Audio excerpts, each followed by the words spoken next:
नमस्कार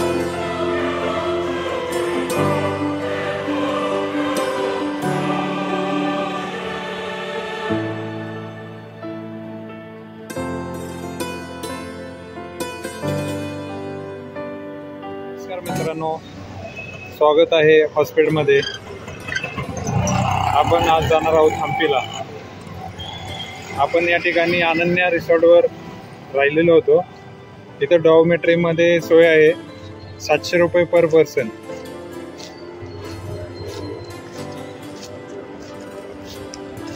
इथून bus stop जवळ आहे। हम्पीला जाण्यासाठी बस या ठिकाणी लागतात, तर आपण त्या बस पकडून आता जाणार आहोत। मित्रांनो, चॅनलवर नवीन असाल तर सबस्क्राईब करा। आणि हे आहे हॉस्पिटलमधली सकाळ। हॉस्पिटलमधून आपण आता नाश्ता करून जाणार आहोत। इथून थोडे अंतरावर 600 मीटरवर बस स्टॉप आहे, तर आपण हम्पीसाठी निघणार आहोत।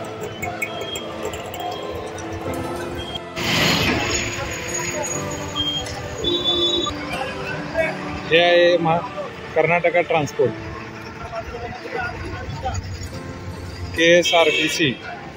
KSRTC हॉस्पिटलचं बस स्टेशन आहे।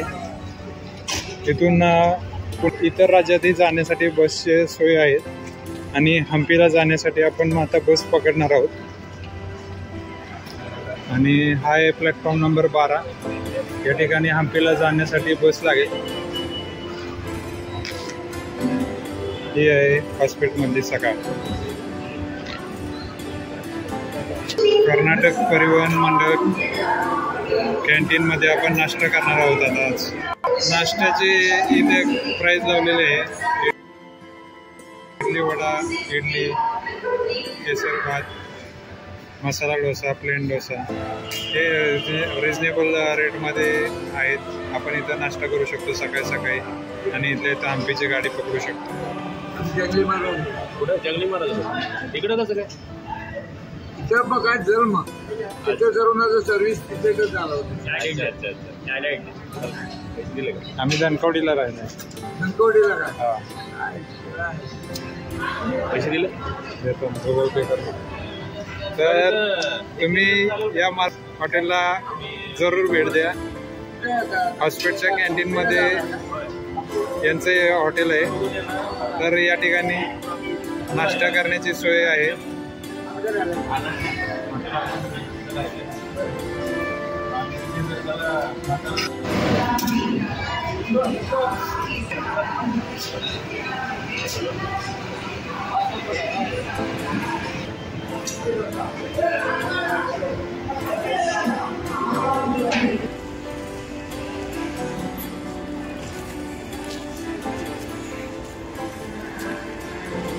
बसचे तिकीट प्रति व्यक्ती 17 रुपये आहे। इथून 13 किलोमीटरवर हम्पी आहे आणि आपण हा प्रवास चालू करत आहोत। परदेशातून आलेले प्रवासी या आपल्या लोकल बसने प्रवास करण्याचे आनंद घेत आहेत। परदेशातील प्रवाशांना भारतीय संस्कृतीचे आकर्षण असल्यामुळे ते या ठिकाणी हम्पीमध्ये आपल्या इतिहास पाहण्यासाठी येतात। मित्रांनो, आज आम्ही तुम्हाला दक्षिण भारतातील एका अशा ठिकाणी घेऊन जाऊ जे केवळ ऐतिहासिकच नाही तर पौराणिकही आहे।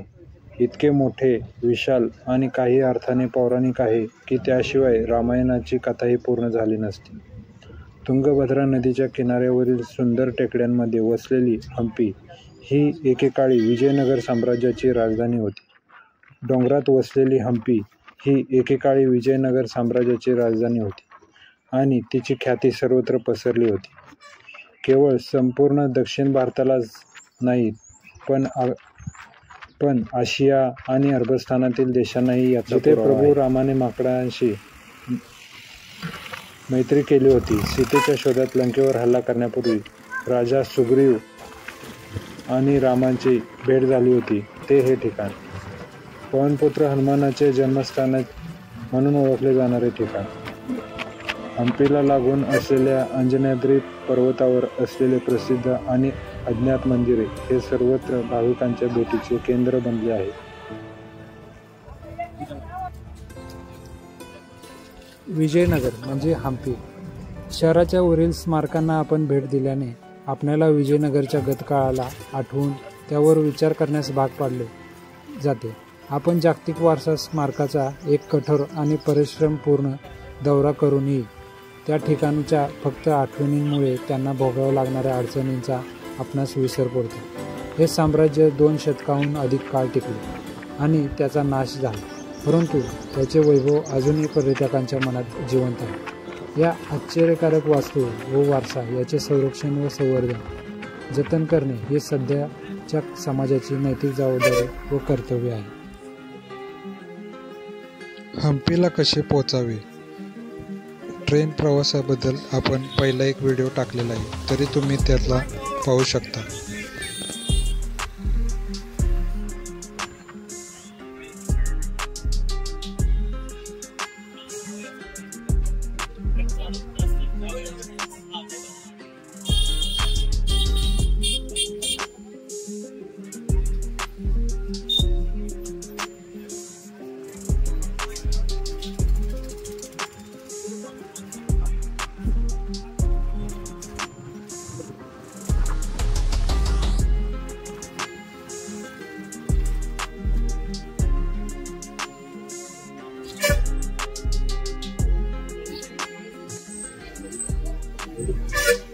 बसने आपण आता हम्पी या ठिकाणी पोचलेलो आहोत. या ठिकाणी उतरल्यानंतर आपण रिक्षाने हम्पीचा प्रवास करू शकतो. 1500 ते 2000 रुपयात पूर्ण दिवसाचा चार्ज असतो. ये टेम्पल बाहर जाएगा तो गणपति टेम्पल आता है, Krishna temple, Shivalinga, Narasimha temple, underground temple, sister Roxx आता है. इसके बाद आपको आजारामा टेम्पल, स्टेपवेल टैंक, हमें ये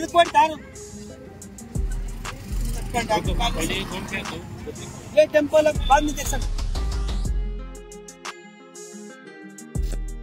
मित्रांनो, तुम्हाला जर हम्पीमध्ये राहायचे असेल तर इथल्या होमस्टेसाठी एक कॉन्टॅक्ट नंबरही डिस्क्रिप्शनमध्ये दिलेला आहे.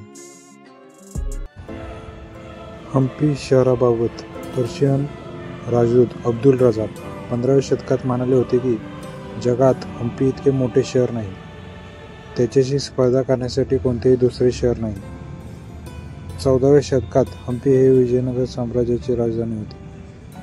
हे एक तटबंदी असलेले शहर आहे.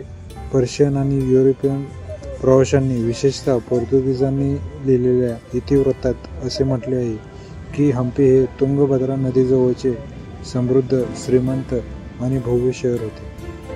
इराण आणि पोर्तुगालमधील व्यापाऱ्यांनी येथे आपला व्यापार मांडला होता. मुस्लिम सुलतानांच्या युतीने विजयनगर साम्राज्याचा पराभव झाला. 1565 मध्ये सुलतान सैन्याने तिची राजधानी जिंकली, लुटली आणि नष्ट केली. त्यानंतर हम्पी अवशेष बनून राहिले आहे. जवळजवळ संपूर्ण शहर उद्ध्वस्त झाले असले तरी ते 2 भागात विभागले गेले आहे. एक म्हणजे रॉयल सेंटर, इथे तुम्हाला महाल, स्नानगृह, मंडप, शाही तबेले आणि औपचारिक वापरासाठी मंदिरे दिसतील. तर दुसरे तुंगभद्रा नदीच्या काठावर असलेले विरूपाक्ष मंदिर आणि हम्पी. असेच नवनवीन व्हिडिओ पाहण्यासाठी लाईक करा, शेअर करा आणि सबस्क्राईब करा. विष्णुपादाच्या देवस्थानापासून काही मीटर अंतरावर पूर्वेकडे कडलेकालू गणेशाची अखंड मूर्ती आहे. ही 4.5 मीटर उंच अखंड दगडातील गणेशाची मूर्ती एका मोठ्या खडकात खोदलेली आहे आणि समोर एक मोहक स्तंभ असलेल्या मंडपासह सभोवताली एक गर्भगृह बांधलेले आहे. कडलेकालू हा शब्दाचा अर्थ कन्नड भाषेत हरभरा होतो. मंडपाच्या उंच सडपातळ स्तंभावर सामान्य माणसाच्या दैनंदिन जीवनाचे तसेच विविध हिंदू देवदेवतांचे चित्रणाच्या अतिशय उत्तमरित्या कोरलेल्या शिल्पाकृती आहेत. स्तंभावर विजयनगरच्या सुरुवातीच्या काळातील पुष्पापोळीगाई दगडी घोडे आहेत. या मंदिराची निर्मिती अंदाजे इसवी सन 16व्या शतकात झालेली आहे.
आणि हम्पीमध्ये पहिल्यांदा गणेश मंदिराला आपण भेट दिलेली आहे आणि गणेश मंदिरानंतर ना आपण रिक्षाने प्रवास करून इथला 30 किलोमीटरचा भाग पाहणार आहोत.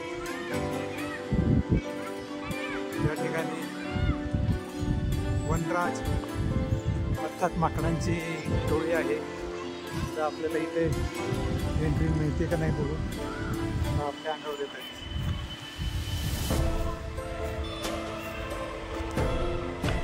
इथे प्रत्येक दगडावर कोरीवकाम करण्यात आलेलं आहे आणि हे असं छान असं शिवलिंग आहे.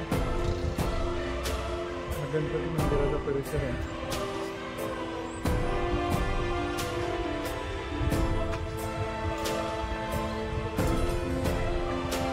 आपल्याला हे आपल्याशी घाबरण्याची गरज नाही, आपल्यालाही त्याची घाबरण्याची गरज नाही. हम्पीचा संपूर्ण प्रवास एका व्हिडिओमध्ये कव्हर करणं शक्य नाही, तरी तुम्ही पुढची सफर करण्यासाठी येणाऱ्या व्हिडिओंना पाहावे. व्हिडिओ आवडल्यास लाईक करा, शेअर करा आणि सबस्क्राईब करा.